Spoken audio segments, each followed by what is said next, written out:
Hello students, Aamir महाराजा college की online classes में आप सभी का स्वागत है। आज हम इस लेक्चर में वीएसपीआर थ्योरी की लिमिटेशन एंड बैंड रूल दोनों टॉपिक्स को लेकर के डिस्कस करेंगे कि वीएसपीआर थ्योरी की लिमिटेशन क्या है, बैंड रूल क्या है। देखो, कल के लेक्चर में मैंने आपको वीएसपीआर थ्योरी बताई थी कि वीएसपीआर थ्योरी क्या होती है। वीएसपीआर थ्योरी, इसकी लिमिटेशन, इसकी कमियां क्या क्या रह गई। पहले इस थ्योरी को मैं वापस से एक बार रिवाइज कर रही हूँ कि थ्योरी क्या थी, इसमें क्या क्या चीज़ें बताई गई थी, क्या इसकी पोस्टुलेट रही थी।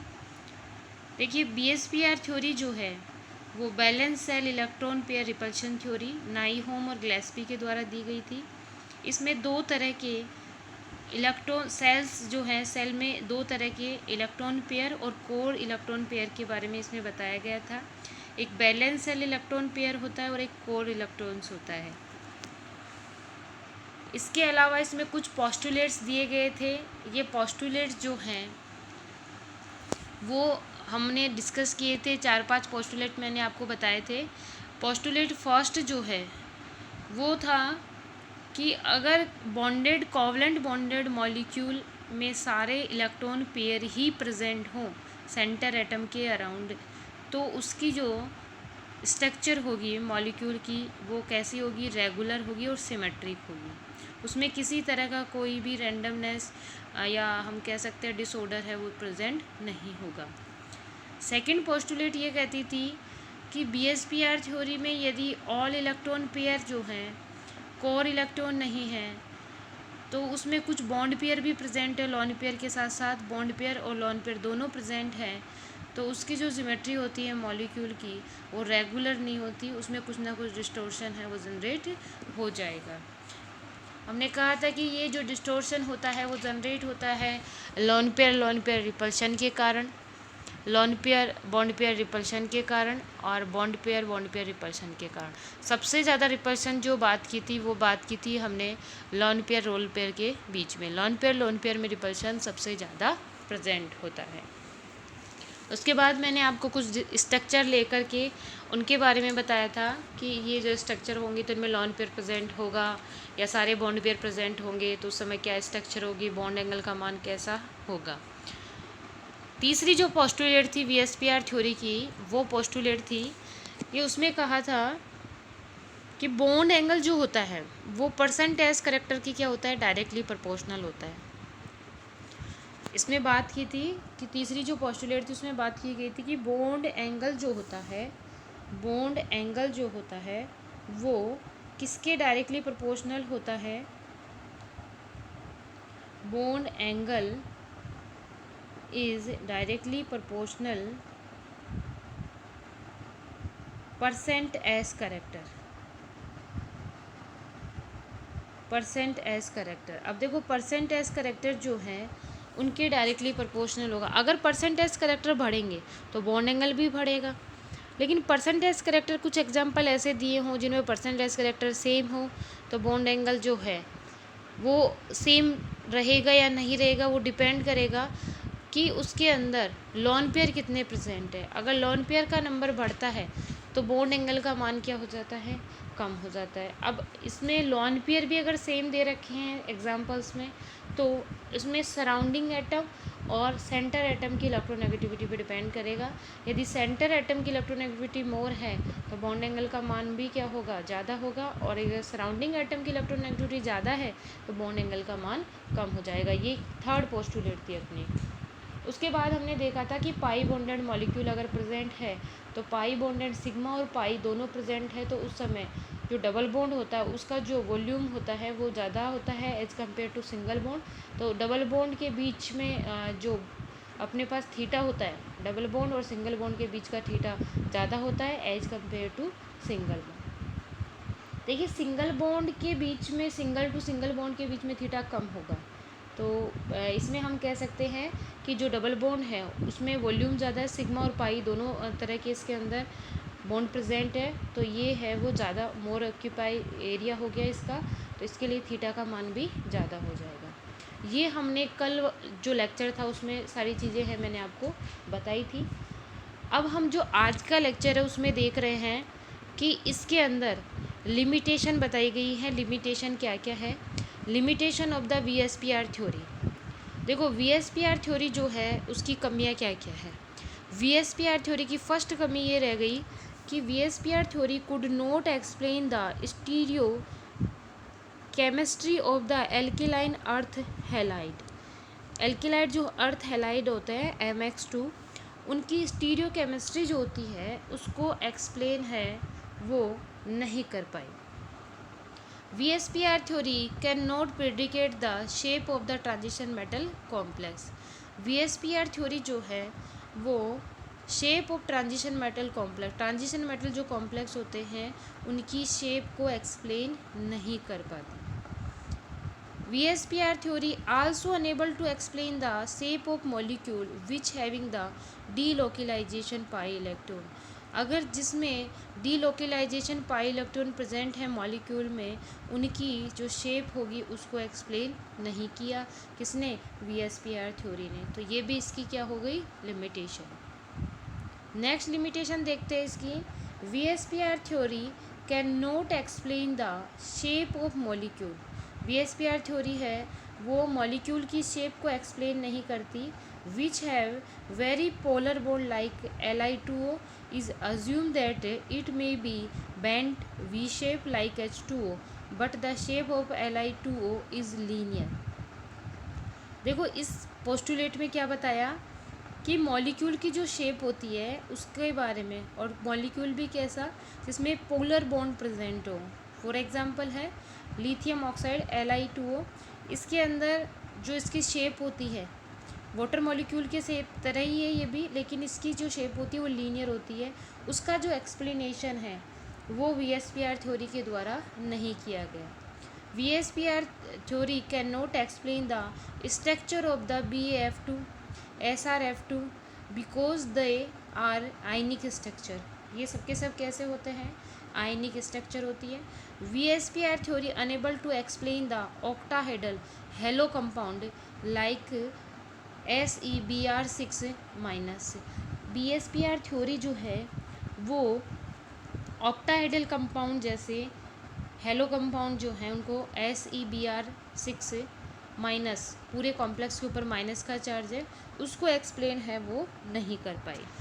तो ये कुछ पोस्टुलेट हैं VSPR थ्योरी की। ये चीज़ें हैं वो VSPR थ्योरी ने एक्सप्लेन नहीं की।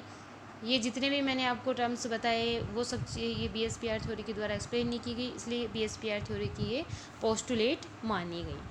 अब इसके बाद हम डिस्कस करते हैं बेंट रूल। अब देखो बेंट रूल क्या है? इसको ग्रुप हाइब्रिडाइजेशन भी कहते हैं। बेंट रूल जो होता है उसको ग्रुप हाइब्रिडाइजेशन भी कहते हैं। ये हेनरी बेंट के द्वारा दिया गया था, अपने नाम पे इसने बेंट रूल रख दिया इसको। और इस जो sp3 हाइब्रिडाइजेशन होता है जिसको हम ट्राइगोनल बाईपैरामिडल स्ट्रक्चर जो होती है, जो ज्योमेट्री होती है sp3 की, उसको एक्सप्लेन करता है कौन? ग्रुप हाइब्रिडाइजेशन, जिसको हम बेंट रूल में पढ़ते हैं। वो sp3 डिहाइब्रिडाइजेशन को एक्सप्लेन करता है, और इसके अलावा ट्राइगोनल बाईपैरामिडल स्ट्रक्चर जो होती है उसको एक्सप्लेन करेगा। इसमें हेनरी बेंट ने क्या कहा कि जो मोर इलेक्ट्रोनेगेटिव सब्स्टिट्यूएंट होता है, ग्रुप होता है, prefer the hybrid orbital which having less percentage character. More electronegative atom जो है वो किसको प्रिफर करेगा? उस हाइब्रिड ऑर्बिटल को प्रिफर करेगा जहाँ पे लेस परसेंटेज करेक्टर क्या होंगे? प्रेजेंट होंगे। And occupy axial position in the TBP structure. और कहाँ प्रेजेंट होगा? एक्सियल पोजीशन पे प्रेजेंट होगा। समझ रहे हैं क्या कह रहा है?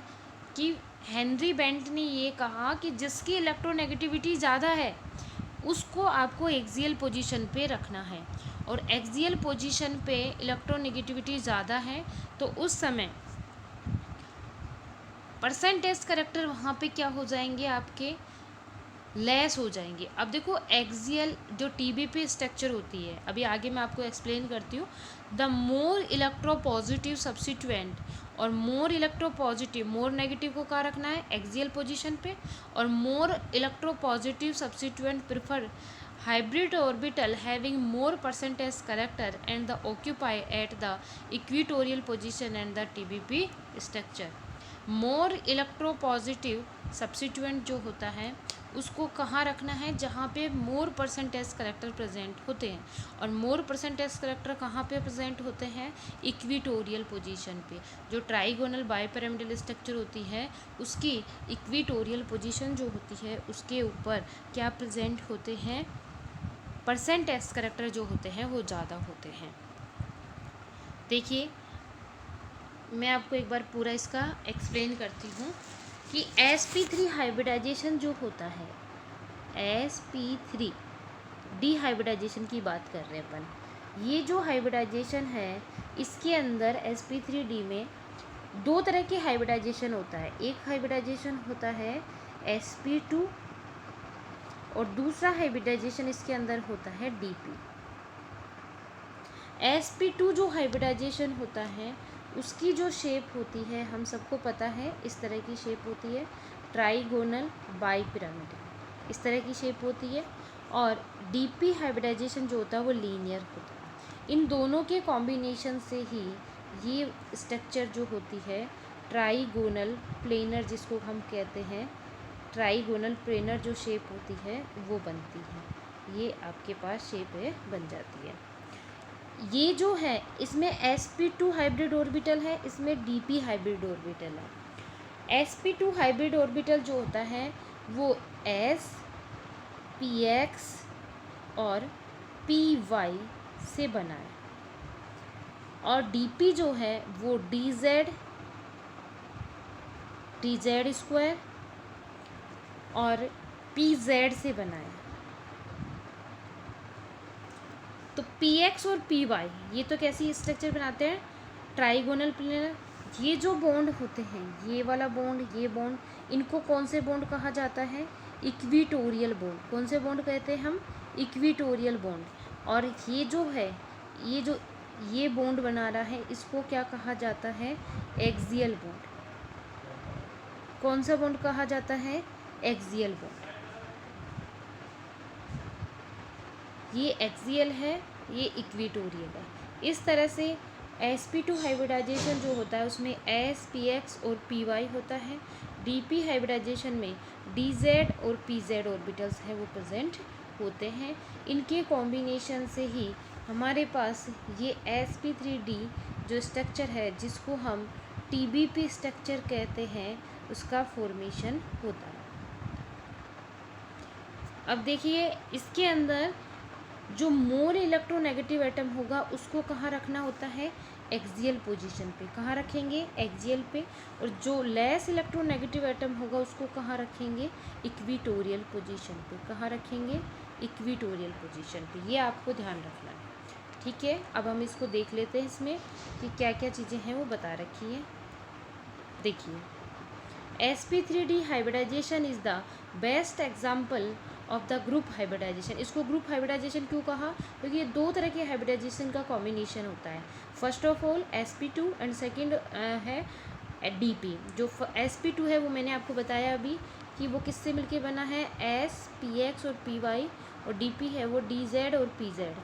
जो s px और py है वो tbp स्ट्रक्चर बनाता है, और dz और pz जो होता है वो लीनियर स्ट्रक्चर बनाता है। ट्राइगोनल बाइपिरामिडल जो स्ट्रक्चर है इसका फॉर्मेशन होगा इक्विटोरियल जो बॉन्ड है उनसे, और एक्सियल बॉन्ड है उनसे। एक्सियल बॉन्ड पे परसेंटेज करेक्टर 0 होते हैं, इक्विटोरियल के अंदर परसेंटेज करेक्टर 33% है वो प्रेजेंट होते हैं। नेक्स्ट हम देखते हैं prefer the more positive atom at equatorial position. अभी बताया था कि जो मोर पॉजिटिव होगा उसको कहाँ रखना है, इक्विटोरियल पोजीशन पे, और more negative atom at the axial position उसको कहाँ रखना है, एक्सियल पोजीशन पे। In TBP structure symmetric environment of the surrounding atom, then there is the no requirement of the band rule like the PCl5। अगर देखो PCl5 पे example दे रखा है, सारे एटम का सेम एटम प्रेजेंट है, Cl सभी में क्या प्रेजेंट है, सेम एटम है, तो ये जो इन्वायरमेंट सेम है, तो यहाँ एक्सियल इक्वेटोरियल का कोई रोल ही नहीं है। इसमें हम सभी को एक्सियल इक्वेटोरियल अलग अलग क्लासीफाई करने की ज़रूरत ही नहीं है। आप Cl को एक्सियल पे लगाओगे तो भी वही बात है, Cl को इक्वेटोरियल पे लगाओगे तो भी वही बात है, सिमेट्रिक इन्वायरमेंट प्रेजेंट है। लेकिन अगर इसकी जगह पे कोई हमने एसिमेट्रिकल एग्जाम्पल ले लिया, फॉर एग्जाम्पल जैसे हमने एसिमेट्रिकल एग्जाम्पल ले रखा है, इन the case of the different surrounding atom band rules is the significant like the PCl3 and F2। देखिए इसके अंदर इसमें 3 एटम जो हैं वो Cl है, 2 एटम है वो फ्लोरीन है, फास्फोरस से जुड़े हुए हैं। अब इसमें 2 तरह के इन्वायरमेंट हैं वो प्रेजेंट है, एक Cl का और एक F का।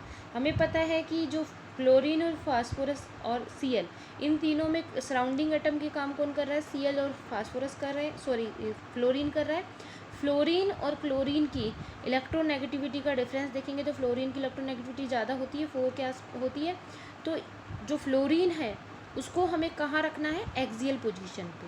2 फ्लोरीन प्रेजेंट है, दोनों कहाँ प्रेजेंट होंगे, एक्सियल पोजीशन पे, और Cl जो है वो इक्वेटोरियल पोजीशन पे प्रेजेंट होगी। तो फर्स्ट जो एग्जांपल बना हुआ है, स्ट्रक्चर जो बनी हुई है, इसमें आपके फ्लोरीन को कहाँ रख रखा है, इक्वेटोरियल पोजीशन पे, जो ये बेंट रूल को क्या कर रहा है, फॉलो नहीं कर रहा। सेकेंड पोजीशन पे आते हैं, एक फ्लोरीन को इसने क्या कहाँ रख दिया, इक्वेटोरियल पोजीशन पे, और एक फ्लोरीन को कहाँ रख दिया, एक्सियल पोजीशन पे। हमने कहा कि अगर 2 एटम मोर इलेक्ट्रोनेगेटिव हैं तो दोनों को कहाँ रखना है, एक्सियल पोजीशन पे, लेकिन इसमें एक्सियल पोजीशन पे नहीं रख रखा, तो ये भी बेंट रूल को है वो फॉलो नहीं करता, बेंट रूल के लिए एप्लीकेबल नहीं है। थर्ड हम बात करते हैं कि बेंट रूल जो है वो कहता है कि एक्सियल पोजीशन पे मोर इलेक्ट्रोनेगेटिव एटम को रखना है, तो मोर इलेक्ट्रोनेगेटिव एटम कहाँ प्रेजेंट है, एक्सियल पोजीशन पे, और लेस इलेक्ट्रोनेगेटिव एटम कहाँ प्रेजेंट है, इक्वेटोरियल पोजीशन पे। तो ये जो स्ट्रक्चर है ये बेंट रूल को फॉलो करेगी।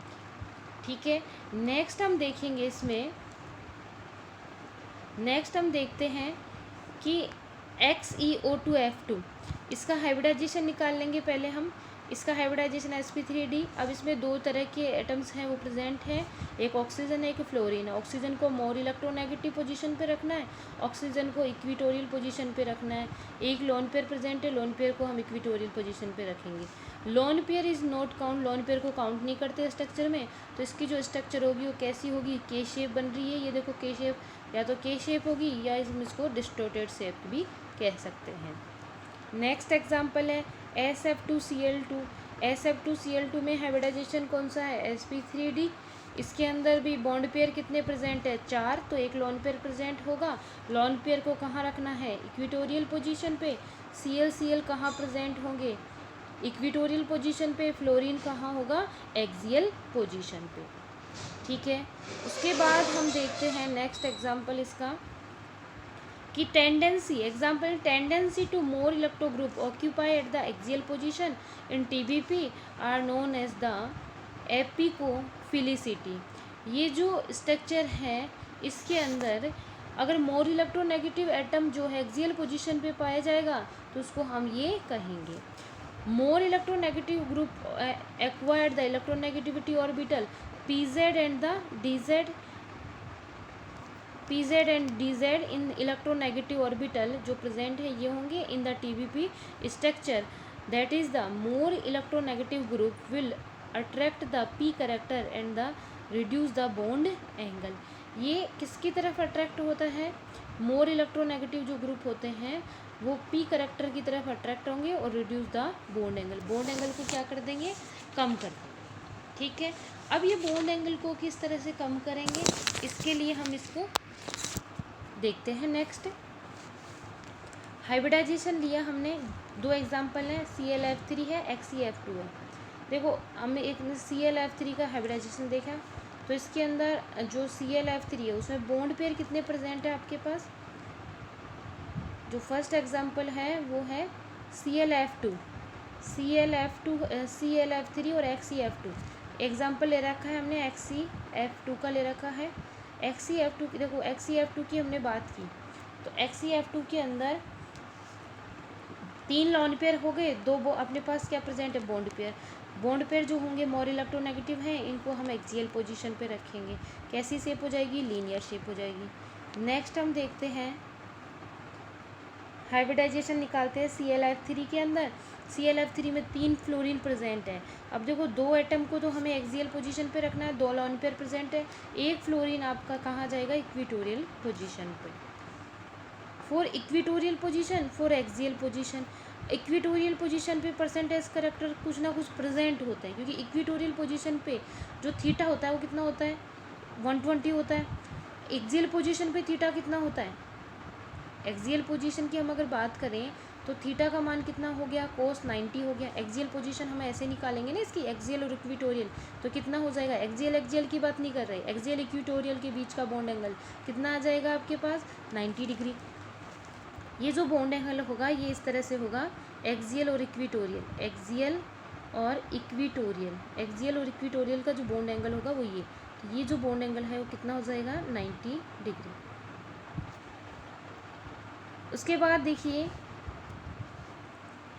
कि अगर हमारे पास cos theta equal to S/S-1 है, cos 120 जो होता है -1/2 होता है, इसकी वैल्यू को हम रखेंगे तो -1/2 ये क्रॉस मल्टीप्लाई हो जाएगा, ये इससे सोल्व हो जाएगा। जब इसको हम सोल्व करेंगे तो S बराबर कितना आ जाएगा, 1/3, और 1/3 का मतलब क्या है, अपने पास 33% प्रेजेंट है। उसके बाद हम एक्सियल पोजीशन की बात करें तो S/S-1 theta equal to 90, cos 90 equal to क्या हो जाएगा, 0। तो 0 इक्वल टू जब ये होगा और जब इसको हम मल्टीप्लाई करेंगे तो S का मान क्या आ जाएगा, 0। एक्सियल पोजीशन पे परसेंटेज करेक्टर हम क्या बता रहे हैं, 0 प्रेजेंट है। इक्विटोरियल पोजीशन पे क्या बता रहे हैं, परसेंटेज करेक्टर कितने प्रेजेंट है, 33.33% है वो प्रेजेंट होंगे। तो क्या ये कह सकते हैं कि परसेंटेज करेक्टर अगर बढ़ेंगे, परसेंटेज करेक्टर अगर हम इसमें बढ़ते हैं तो परसेंटेज करेक्टर अगर बढ़ेगा तो इलेक्ट्रोनेगेटिविटी जो है वो भी बढ़ेगी। लेकिन percentage character is directly proportional to bulkiness of the group की बल्कीनेसता बढ़ेगी तो परसेंटेज करेक्टर का मान भी क्या होगा, बढ़ेगा। Percentage character the closeness to the nucleus, percentage character जो होते हैं वो किसके, न्यूक्लियस के क्लोजनेस्ट होते हैं। उसके बाद हम देखते हैं इसके अंदर, नेक्स्ट हम देखते हैं कि percent P is directly proportional to the thickness and the more volume. अब हम इस बैंड रूल जो है इसमें देख लिया कि ग्रुप हाइब्रिडाइजेशन होता है, इसमें मोर इलेक्ट्रोनेगेटिव जो एटम होगा उसको एक्सियल पोजीशन पे और लेस इलेक्ट्रोनेगेटिव को इक्विटोरियल पे रखना है। लेकिन इसमें भी कुछ क्या होता है, एक्सेप्शन होते हैं बैंड रूल में, और एक्सेप्शन सबसे ज़्यादा आपको पता ही है कि हर एक रूल के अंदर कुछ ना कुछ एक्सेप्शन होता ही होता है केमिस्ट्री में। तो एक्सप्लेनेशन हमारा बैंड रूल का जो था वो ये कहता था कि मोर इलेक्ट्रोनेगेटिव एटम को हमें कहाँ रखना होता है, एक्सियल पोजीशन पे, और लेस इलेक्ट्रोनेगेटिव एटम को कहाँ रखना होता है, इक्विटोरियल पोजीशन पे। लेकिन जब हम इसमें इसका जो एक्सेप्शन देखते हैं तो एक्सेप्शन एग्जांपल है साइक्लिक ब्रोमोफॉस्फेट एस्टर। ये साइक्लिक ब्रोमोफॉस्फोएस्टर है। इसके अंदर देखो इस वाले एटम पे, इस वाले कार्बन पे एक डबल बॉन्ड के साथ ऑक्सीजन जुड़ा हुआ है, एक Br जुड़ा हुआ है। Br और ऑक्सीजन दोनों में कंपैरिजन करेंगे तो मोर इलेक्ट्रोनेगेटिव ऑक्सीजन होना चाहिए, Br less electronegative. More electronegative कहाँ प्रेजेंट है, इक्विटोरियल पोजीशन पे, और लेस इलेक्ट्रोनेगेटिव एटम कहाँ प्रेजेंट है, एक्सियल पोजीशन पे। उल्टा हो गया। जब हम इसमें फ्लैपिंग कराएंगे तो देखो यहाँ क्या है, फ्लैपिंग कराने के बाद ये इक्विटोरियल पोजीशन पे प्रेजेंट है और ये एक्सियल पोजीशन पे प्रेजेंट है। According to band rule in above P double bond O जो हमने कंपाउंड लिया है, इस कंपाउंड में डबल बॉन्ड के फास्फोरस डबल बॉन्ड के साथ ऑक्सीजन जुड़ा हुआ है, present at the axial position and the P single bond और P double bond should use the less percentage character containing the sp3 hybridization. देखो इसके अंदर P जो डबल बॉन्ड के साथ जुड़ा और P सिंगल ऑक्सीजन के साथ जुड़ा, इसके अंदर sp3 हाइब्रिडाइजेशन प्रेजेंट है। sp3 हाइब्रिडाइजेशन प्रेजेंट है तो इसमें परसेंटेज करेक्टर क्या होंगे, कम होंगे। They should occupy the equal electronegative orbital sp3 hybridization orbital.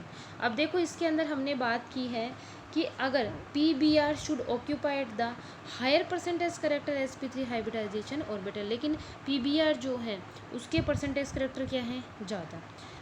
Oxygen जब डबल बॉन्ड के साथ फास्फोरस से जुड़ा हुआ है तब भी उसके अंदर परसेंटेज करेक्टर क्या है, कम है। सिंगल बॉन्ड से जुड़ा है तब भी परसेंटेज करेक्टर कम है। लेकिन अगर PBr जो है उसके परसेंटेज करेक्टर की बात करें तो उसके परसेंटेज करेक्टर क्या प्रेजेंट है, ज़्यादा प्रेजेंट है, हाई प्रेजेंट है। ऐसा बेंट रूल के अनुसार होना नहीं चाहिए। बेंट रूल इसका इस बेंट रूल के एक्सेप्शन है। बेंट रूल इसका जस्ट अपोजिट का बात कहता है, लेकिन ये बेंट रूल को क्या कर रहे हैं, फॉलो नहीं कर रहे। जैसे हमने उसमें से जो हमारा स्ट्रक्चर थी, साइक्लिक फॉर्म स्ट्रक्चर थी, ये अपनी स्ट्रक्चर थी।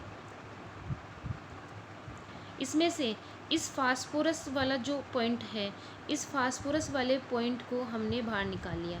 तो देखो इसके अंदर फास्फोरस डबल बॉन्ड के साथ ऑक्सीजन से जुड़ा है, Br से जुड़ा है और ऑक्सीजन से जुड़ा हुआ है। देखो इसको डबल बॉन्ड के साथ ऑक्सीजन ऑक्सीजन ऑक्सीजन और Br। अब जो जहाँ जहाँ ऑक्सीजन जुड़ रही है वहाँ तो कितने परसेंटेज करेक्टर प्रेजेंट है, 24। और जहाँ Br जुड़ा हुआ कितने प्रेजेंट है, 28। But in the actually this molecule P single bond O use 20%। ये तो बता रखा है कि 24 प्रेजेंट होता है, लेकिन एक्चुअली जब देखा गया तो 20% तो जहाँ पे सिंगल बॉन्ड से ऑक्सीजन के साथ जुड़ा हुआ वहाँ परसेंटेज करेक्टर होता है। और hybrid orbital in the PBr use the stability less than the 20 percentage character hybrid orbitals. And जो डबल बॉन्ड है use the 40% percentage character in the hybrid orbital. This is the opposite to bent rule. लेकिन जो double bond वाले हैं उनमें कितना present होता है, 40% होता है, जो कि बेंट रूल के अनुसार अपोजिट होगा। We should the explain the more electronegative atom prefer the hybrid orbital and the less percentage character, but in the case of it is opposite to concept more electronegative atom oxygen prefer the hybrid more orbital more percentage character। देखो क्या कहता है, we should accept the more electronegative atom preferred the hybrid orbital less percentage character. जो more electronegative atom है वो तो किसको preferred करेगा, जहाँ पे परसेंटेज करेक्टर क्या होंगे, कम होंगे। But in the case it is opposite. इस केस में क्या हो रहा है, जस्ट उल्टा हो रहा है। Concept more electronegative atom oxygen preferred the hybrid orbital more percentage character. इसमें क्या हो रहा है, जस्ट उल्टा हो रहा है। बेंट रूल ये कहता है कि जहाँ पे परसेंटेज करेक्टर ज़्यादा होंगे वहाँ पे आपको लेस इलेक्ट्रोनेगेटिव एटम को रखना है, और जहाँ पे परसेंटेज करेक्टर कम होंगे वहाँ पे आपको मोर इलेक्ट्रोनेगेटिव एटम को रखना है। लेकिन इसमें जस्ट उल्टा हो रहा है कि जहाँ पे परसेंटेज करेक्टर ज़्यादा थे वहाँ पे तो इसमें परसेंटेज करेक्टर ज़्यादा है, वहाँ मोर इलेक्ट्रोनेगेटिव एटम को रखा गया है। It can be explained by overlapping. The size of Br atom is very large. जो Br की साइज़ होती है बहुत ही बड़ी होती है, लार्ज होती है, as compare to phosphorus atom, phosphorus की जो कंपेयर सो पुअर ओवरलैपिंग होती है दोनों के बीच में। Occur and the strong covalent bond can not be form. देखो Br और फास्फोरस, Br की साइज़ बिग होती है, लार्ज होती है, तो फास्फोरस और Br के बीच में ओवरलैपिंग है वो नहीं हो पाती अच्छे से, स्ट्रॉन्ग ओवरलैपिंग जिसको कहते हैं। तो ये कोवलेंट बॉन्ड जो बनता है वो अच्छा नहीं बन पाता, स्ट्रॉन्ग नहीं बन पाता। But in the case of phosphorus and percentage character and the oxygen, phosphorus और oxygen pi bonding are present, pi bonding present होती है, P डबल बॉन्ड होता है। But in between the phosphorus and oxygen which increase the overlapping of the sigma and decrease the bond length of the P double bond O। देखो pi bond का formation हो गया तो bond length कम हो जाएगी, bond length कम होगी तो sigma bond overlapping होगी तो sigma bond decrease the bond length को कम कर देगा, क्योंकि इसमें पाई बॉन्ड भी प्रेजेंट होता है। ये बेंट रूल था। इस बेंट रूल में हमने पहले जनरल चीज़ बताई कि बेंट रूल है क्या। ग्रुप हाइब्रिडाइजेशन है, sp3d हाइब्रिडाइजेशन में होता है। दो तरह के हाइब्रिडाइजेशन होते हैं, sp2 और dp। इन दोनों के कॉम्बिनेशन से TBP स्ट्रक्चर बनती है। इसमें more percentage character, less percentage character, या हम कह सकते हैं इलेक्ट्रोनेगेटिव एटम या लेस इलेक्ट्रोनेगेटिव एटम की बात की। फिर हमने इसका क्या देखा है, एक्सेप्शन देखा है। एक्सेप्शन जो है वो ये कहता है कि जहाँ पे परसेंटेज करेक्टर क्या होंगे, कम होंगे, वहाँ पे मोर इलेक्ट्रोनेगेटिव एटम नहीं, लेस इलेक्ट्रोनेगेटिव एटम प्रेजेंट होगा। और जहाँ परसेंटेज करेक्टर ज़्यादा है वहाँ पे मोर इलेक्ट्रोनेगेटिव एटम प्रेजेंट है। जस्ट बेंट रूल का क्या कर रहा है, ये अपोजिट फॉलो कर रहा है। ये आपका भी बेंट रूल और limitation of the BSPR theory है वो कंप्लीट हो गई। Limitation of the BSPR theory and the bent rule हम देखिए, इसमें हमने ये कंप्लीट कर लिया पूरा। ये हमने पूरा हाइब्रिडाइजेशन है वो देख लिया है। अब आप इसको एक बार रिपीट करके वापस से अगेन इसको है ना नोट्स के फॉर्म में आप इसको लिखना और लिख करके इसकी प्रैक्टिस करना। ये आपके हर एग्ज़ाम में बेंट रूल जो है लगभग कंपटीशन एग्ज़ाम्स हैं अपने जो केमिस्ट्री से रिलेटेड, इसके अलावा MSc के जो टॉपिक्स हैं एग्ज़ाम के व्यू से जो इम्पोर्टेंट है उनमें भी बेंट रूल जो होता है वो शॉर्ट में पूछा जाता है। और VSPR थ्योरी तो इम्पोर्टेंट है। VSPR थ्योरी में से आपका क्वेश्चन बनता ही बनता है कि VSPR थ्योरी का पूरा एक्सप्लेनेशन पूछ लेता है और उसकी लिमिटेशन क्या है। तो चलिए आज के लिए इतना ही। नेक्स्ट हम कल मिलते हैं नेक्स्ट वीडियो के साथ। तब तक के लिए आप लोग लगातार पढ़ते रहिए।